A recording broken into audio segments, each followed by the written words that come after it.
Want to add glow effect? Follow these steps. First, add your text layer. Go to the Effects and Presets panel, search for Deep Glow, and apply it to your text layer. Adjust the Deep Glow settings.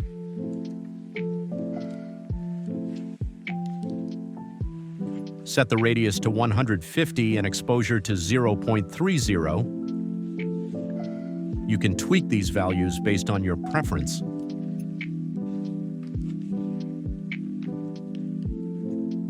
Next, add another effect called BCC Drop Shadow. You'll need the Boris FX Continuum plugin to use this effect. Adjust the drop shadow settings. Set the distance to 0 and intensity to 100. Finally, duplicate the BCC drop shadow effect by pressing Ctrl+D. Feel free to customize the values to match your style. Thanks for watching. Subscribe for more.